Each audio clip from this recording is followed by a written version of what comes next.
Hello दोस्तों, this is Manish Saini. तो आज हम बात करेंगे यहाँ पर उत्तराखंड के करंट अफेयर के बारे में बात करने वाले हैं। आपका जो अपकमिंग वाला एग्ज़ाम है वीडियो वीपीडीओ वाला, तो उसके लिए काफ़ी महत्वपूर्ण ये करंट अफेयर है। जब तक आपका एग्ज़ाम होगा तो लगभग हम यहाँ पर पूरे करंट अफेयर को डिस्कस कर लेंगे। पहला जो प्रश्न है हमारे पास यहाँ पर कि हाल ही में ही उत्तराखंड मंत्रिमंडल ने किस नीति को मंजूरी दी है जिसका उद्देश्य भूतापीय संसाधनों की खोज और विकास हेतु वैज्ञानिक और तकनीकी अनुसंधान को बढ़ावा देना है। तो वो है यहाँ पर उत्तराखंड भूतापीय ऊर्जा नीति 2025। तो अगर बात करते हैं डिटेल में, उत्तराखंड मंत्रिमंडल ने भूतापीय ऊर्जा नीति को मंजूरी दी है जिसका उद्देश्य यहाँ पर है कि पर्यावरणीय और आर्थिक रूप से टिकाऊ भूतापीय संसाधनों की खोज करना है और उनको विकास के लिए वैज्ञानिक और तकनीकी अनुसंधान को यहाँ पर बढ़ावा देना है। यहाँ पर राज्य स्तरीय जो खनिज ट्रस्ट हैं उनके गठन के लिए उत्तराखंड राज्य खनिज अन्वेषण ट्रस्ट निगम 2025 को मंजूरी दी गई है, जिसके माध्यम से उत्तराखंड जिला खनिज फाउंडेशन ट्रस्ट नियम 2025 में संशोधन की स्वीकृति यहाँ पर दी गई है, जो इससे पहले 2017 के नियमों का स्थान यहाँ पर लेंगे। तो बहुत ही महत्वपूर्ण था। नीति का जो उद्देश्य होगा, एक तो देखो क्या है, यहाँ से जब हम भूतापीय स्थलों की खोज करते हैं तो वहाँ से हमें जो है बिजली उत्पादन, भोजन, जल भोजन और शीतलन की व्यवस्था मिलती है, जल शोधन की व्यवस्था मिलती है, सामुदायिक विकास होता है, राज्य की जो ऊर्जा सुरक्षा है उसको बढ़ावा मिलता है। सबसे महत्वपूर्ण बात यहाँ पर यह है कि ये कार्बन उत्सर्जन को कम करेगा, क्योंकि जो भूतापीय ऊर्जा है वहाँ से जो है कार्बन उत्सर्जन नहीं होता है। तो ठीक है, दीर्घकालिक पर्यावरणीय स्थिरता सुनिश्चित करता है। जो इसकी क्रियान्वयन एजेंसियां हैं वो कौन कौन सी हमको देख लेते हैं। तो वो है हमारे पास यहाँ पर, एक तो हो जाएगा ऊर्जा विभाग, एक हो जाएगा यहाँ पर उरेडा और एक हो जाएगा यहाँ पर उत्तराखंड जल विद्युत निगम लिमिटेड। परियोजना का जो आवंटन होगा वो भूतापीय परियोजना चालू करने की तिथि से अधिकतम 30 वर्षों के लिए आवंटित यहाँ पर की जाएगी। तो काफ़ी महत्वपूर्ण ये करंट अफेयर था आप लोगों के लिए। चैनल पर अगर आप नए हैं तो प्लीज़ सब्सक्राइब करें। नेक्स्ट प्रश्न हमारे पास यहाँ पर कि उत्तराखंड सरकार ने हाल ही में ही किस उद्देश्य से रणनीतिक सलाहकार समिति का गठन किया है।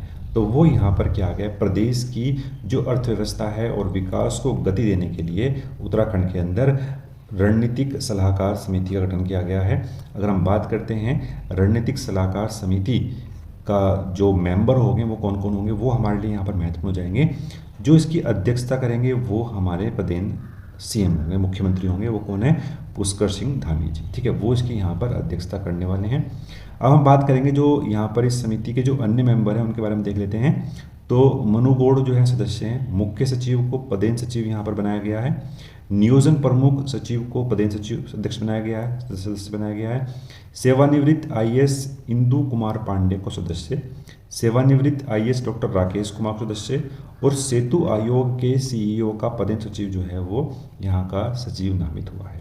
ठीक है, बात कर लेते हैं। यह समिति प्रदेश में रोजगार के अवसर सृजित करने, उत्पादन बढ़ाने, बचत और निवेश को प्रोत्साहित करने, घरेलू मांग में वृद्धि पर केंद्रित रहेगी और समिति के कार्यक्षेत्र में औद्योगिक विकास, कृषि और बागवानी, स्वास्थ्य, शिक्षा, पर्यटन और सेवा क्षेत्र को यहाँ पर शामिल किया गया है। तो काफ़ी महत्वपूर्ण था।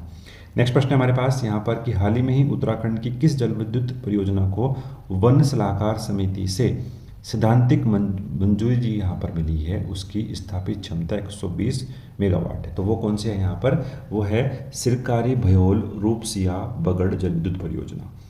बात करेंगे डिटेल में यहाँ पर कि उत्तराखंड में स्थित सिरकारी भयोल रूपसिया बगड़ जल विद्युत परियोजना जो है उसको वन सलाहकार समिति ने सैद्धांतिक मंजूरी यहाँ पर दे दी गई है। यह जो पूरी परियोजना है उत्तराखंड के पिथौरागढ़ जिले के गौरी गंगा नदी पर स्थित है। तो बहुत ही महत्वपूर्ण ये फैक्ट आप लोगों के लिए हो जाएगा। ये कहाँ पर है, पिथौरागढ़ जिले में गौरी गंगा नदी पर स्थित है। स्थापित क्षमता इसकी 120 मेगावाट है और गौरीगंगा उत्तराखंड के पिथौरागढ़ जिले के मुनस्यारी तहसील से होकर बहती है। तो बहुत ही महत्वपूर्ण फैक्ट यहाँ पर हो जाएगा कि गौरीगंगा नदी पर यह परियोजना जो है बनने वाली है। ठीक है, नेक्स्ट प्रश्न हमारे पास यहाँ पर एक और महत्वपूर्ण फैक्ट यहाँ पर हो सकता है कि जो नंदा देवी के उत्तर पूर्व में स्थित मिलम ग्लेशियर रो से निकलती है और जोलजीबी में काली नदी पर ये मिल जाती है। नेक्स्ट है हमारे पास यहाँ पर प्रश्न की विकसित कृषि संकल्प अभियान की शुरुआत उत्तराखंड में कब और कहाँ से की गई है। तो ये जो है 29 मई 2025 में देहरादून के गुनियाली गांव से की गई है। तो बहुत ही महत्वपूर्ण फैक्ट है विकसित कृषि संकल्प अभियान। बात करेंगे डिटेल में। ठीक है, उत्तराखंड के मुख्यमंत्री पुष्कर सिंह धामी जी ने 29 मई 2025 को देहरादून के गुनियाल गांव में यह विकसित कृषि संकल्प अभियान चलाया और यह 29 मई से 12 जून तक चला है। ठीक है, 12 जून 2025 तक ये अभियान चला है।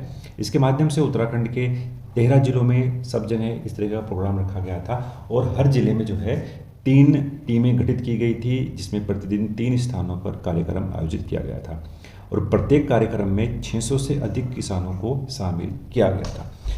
किसानों को वैज्ञानिक ज्ञान, आधुनिक कृषि पद्धति, सरकारी योजनाओं के प्रति जागरूकता फैलाना था और किसानों को उनकी मिट्टी, भूमि, जलवायु परिस्थितियों के अनुसार उन्नत कृषि तकनीकों को अपनाने में सहायता करना था। नेक्स्ट प्रश्न हमारे पास यहाँ पर कि हाल ही में ही उत्तराखंड सरकार ने तपोवन से कुंजापुरी देवी मंदिर तक एक रोपवे परियोजना के विकास हेतु किस देश की कंपनी के साथ यहाँ पर समझौता ज्ञापन यानी MOU साइन किया है? तो वो साइन किया है यहाँ पर स्विट्जरलैंड की कंपनी के साथ। तो बी जो है आपके पास राइट आंसर हो जाएगा। बात करेंगे डिटेल में, तो उत्तराखंड सरकार ने तपोवन से कुंजापुरी देवी मंदिर पर रोपवे परियोजना के विकास के लिए एक स्विट्जरलैंड कंपनी की रोपवे कंपनी है थायोबेल्ट माशिनबाउ AG के साथ समझौता ज्ञापन पर हस्ताक्षर किए हैं।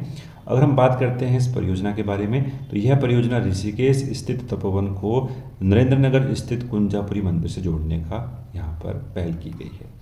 नेक्स्ट हमारे पास यहाँ पर कि हाल ही में ही कनचोरी चमोली में कार्तिक स्वामी मंदिर रुद्रप्रयाग तक 2.5 किलोमीटर पैदल ट्रैक मार्ग का नामकरण किस प्रसिद्ध साहित्यकार के नाम पर किया गया है? तो वो है यहाँ पर डॉक्टर योगेश्वर सिंह बर्तवाल तुंगनाथी। बात करेंगे डिटेल में, तुंगनाथी के नाम पर जो है कार्तिक स्वामी मंदिर पैदल ट्रैक बनाया गया है। ये कहाँ पर है? चमोली जिले के अंतर्गत एक विकास खंड है पोखरी में पर्यटन विकास के ट्रैकिंग सेंटर और कनकचोरी चमोली से कार्तिक स्वामी मंदिर तक पैदल मार्ग है जो लगभग 2.5 किलोमीटर का है। इसका नामकरण साहित्यकार स्वर्गीय डॉक्टर योगंबर सिंह बर्तवाल तुंगनाथी के नाम पर रखा गया है। तो काफ़ी महत्वपूर्ण फैक्ट है और इन्होंने ही यहाँ पर जो है एक संस्थान की भी स्थापना की थी जो है हिमवंत कवि चंद्र कुंवर बर्तवाल शोध संस्थान सोसाइटी की स्थापना भी यहाँ पर इन्होंने ही की थी। नेक्स्ट है हमारे पास यहाँ पर कि दुबई भेजी जाएगी गढ़वाल की सेब किट किंग रोड सेब। ठीक है, किंग रोड जो एप्पल है वो भेजा जाएगा यहाँ पर दुबई के अंदर और ये कहाँ का है? तो ये जो है पौड़ी गढ़वाल का मशहूर किंग रोड एप्पल पहली बार बड़े स्तर पर विदेश रवाना किया गया है।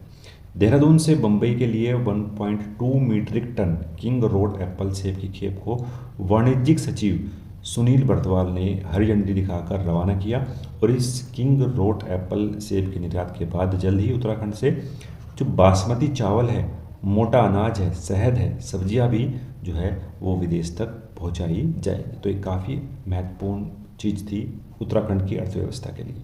तो मिलते हैं नेक्स्ट वीडियो में। धन्यवाद। जय।